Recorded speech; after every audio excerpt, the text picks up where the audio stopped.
Assalamu alaikum wa rahmatullahi ta'ala wa barakatuhu. Masu kallonmu da sauraronmu barkanmu da sake saduwa a cikin wannan darasi namu mai albarka.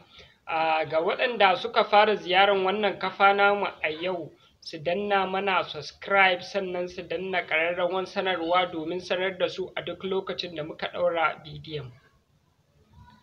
Idan ba a manta ba, a darasin da ya gabata mun yi wasu kalmomi waɗanda suka shafi wato ainihin family, wato wanda suke suka shafi dangantaka da ‘yan uwantaka, wanda da yardan Allah yau za mu ci gaba daga inda muka tsaya. A darasin da ya gabata mun yi wasu kalmomi kamar haka, inda muka yi kalmar brother. Na ce haka ake yi kalmar brother, wato idan aka yi boy haka sai a yi brother, that is what brother. Then sai kuma kalmar sister, ita kuma in aka yi girl sai a yi sister, that is sister. Then sai kuma kalmar marry, aure kenan, that is what marry, aure. Then sai kalmar muka yi kalmar husband, namiji mai aure, that is husband.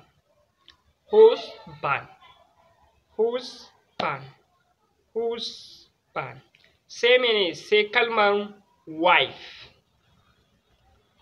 wife, ita kuma mace mai aure, that is wife. Ya ce brother, sister, marry, husband, then wife. Da yardar Allah za mu ci gaba daga inda muka tsaya. A yau za mu fara ne da kalmar uncle. Kalmar uncle H ne sai a ɗan yi zigzag shi haka, that is uncle.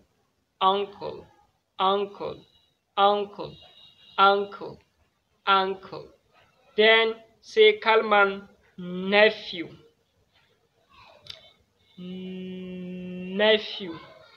nephew, wato haka za a yi nan shi kenan, sai a ɗaura shi a nan, that is what nephew.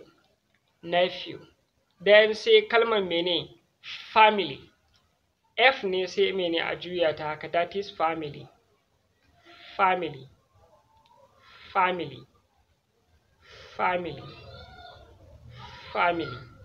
Then sai kalmar aunt, sai kalmar aunt, A ne sai a ɗan kaɗa shi ma, that is aunt.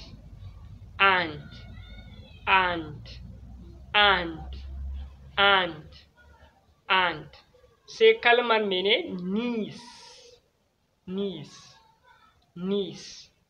niece, kamar yadda aka yi nephew a nan, that is namiji, niece a nan ta mace kenan, nephew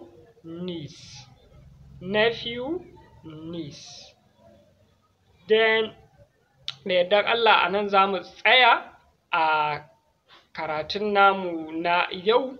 Kafin mu ƙarƙare, za mu nanata waɗannan kalmomi da muka gudanar. Muka yi kalmar uncle, na ce zigzag shi ake yi, that is uncle. Then sai nephew, sai kalmar family.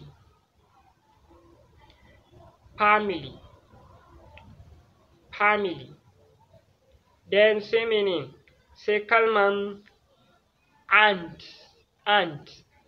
that is what aunt. Sai kalmar niece, sai kalmar anan muka tsaya. Na ce mene kalmar mene uncle, nephew, family, aunt, niece. Thank you for watching us.